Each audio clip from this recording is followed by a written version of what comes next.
Turavojimas. Turavojimas tai yra atitarimas vedančiajam balsui.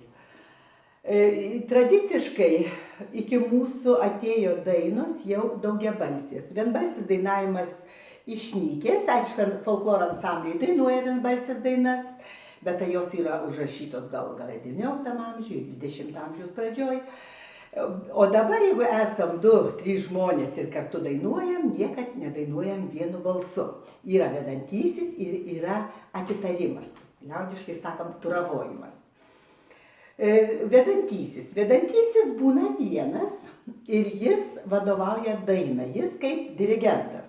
Nuo jo priklauso ir dainos aukštis, dainos tempas, netgi dainos nuotaika arba net žodžiai, nes jisai gali praleisti vieną posmelį ar nuo kitos dainos trupučiuką kažką prikurti. Visi turi paklusti ir dainuoti draugė su juo. Netgi gali jisai staptelt, atsikosėt, netgi savo aukštį pakelt, jeigu jam buvo nepatogu. Žodžiu, vedantysis vadovauja dainai. Ir jis išdainuoja tą pagrindinę melodiją. O visi kiti tai jau yra atitarimas. Atitaria paprastai 3-5 žmonės gali atitart. Žinoma, dabar yra folkloro ansambliai, tai po 20 ir po 30 žmonių. Tada jau galima, aišku, jau čia sceną, galima sustiprinti kažką. Bet šiaip ar taip, niekada negali žmogus ateiti prie dainos vedančioje ir pilnu balsu su juo dainuoti. Nes tai jau yra, net neetiška. Jeigu nori dainuoti, taip kaip pirmasis balsas, tai kažkur toliau, kad netrukdytum, kad tu jo neblaškytum. Žmogus vadovauja dainai. Dabar turas. Turas dainuoja kitą melodiją. O kodėl? Todėl, kad ji gaunasi kita, todėl, kad atitaria skirtingais intervalais. Atitaria yra tercija, kvarta ir kvinta. Todėl melodija gaunasi jau šiek tiek kitokia. Sekundos intervalų nėra, nedainuoja. Sekundės intervalas yra tik sutartinėse. Ir mūsų visų ausiai jis yra pjaunasi balsai, todėl sutartinių neretai žmonės nemėgsta klausyti, nes ten balsai pjaunasi.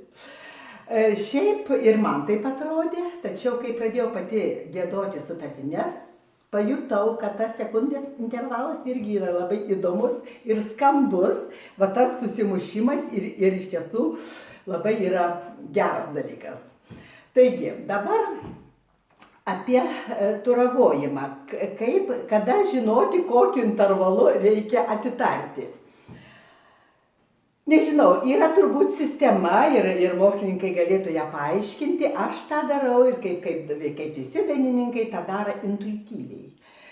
Ir buvo, kad sistema yra, tai tikrai, nes aš įsitikinau dar būdama jauna, kai mes studentai užrašėm Biržų krašte tokią dainą, kuri praktiškai ant vienos natos. Pirmas balsas dainavo ten vieną, kitą tik tai nukrypimą į kitą naktą iššoko. O turas dainavo, pati melodija buvo daug įvairesnė, būtent atitarimo melodija. Aš greitai išmokau tą dainą, parvažiavau į namus ir mamutei, kuri taip pat buvo visada puikus turas, sakau, mamut, man dabar atitark. O ji tikrai tos dainos buvo negirdėjusi, nes tai jau Ukmergės rajonas. Ir aš padainavau tą dainą ir mano didžiam nustebimui, jie atitarė visiškai taip pat, kaip Biržų krašto žmonės, kad dainavo. Taigi, sistema yra ir ją galima išmokti, nors dabar jauni žmonės atitarti nemoka. Taip, bet čia bus tokie pratimai ir mes trupučiuką pasimokysim tos dalykus.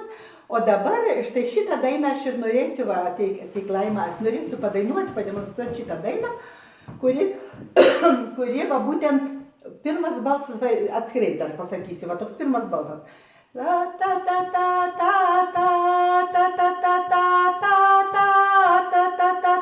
Nu, va, tiesiog ant vienos natos, o štai antras toksai.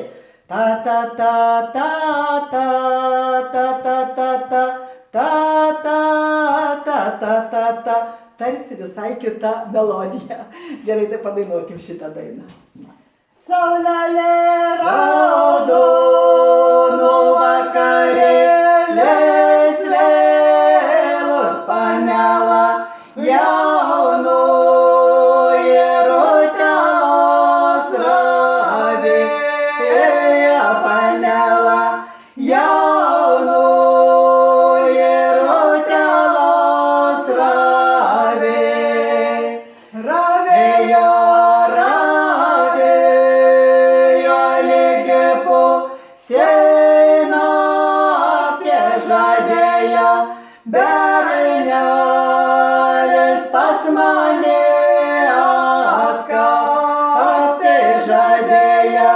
bernelis pas mane atkak.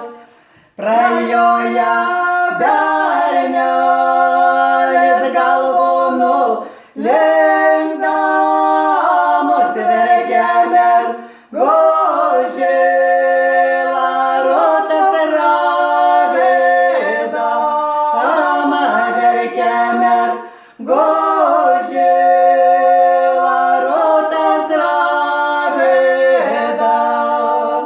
Neverk mergožila, nesismut, kavogė aikroto darželin pasioliavo, aikroto darželin pasioliavo. Ir dar norėjau pasakyti, aš kalbu, visai Lietuvai yra būdingi dalykai, bet žinoma, dzūkų tarimas šiek tiek kitoks,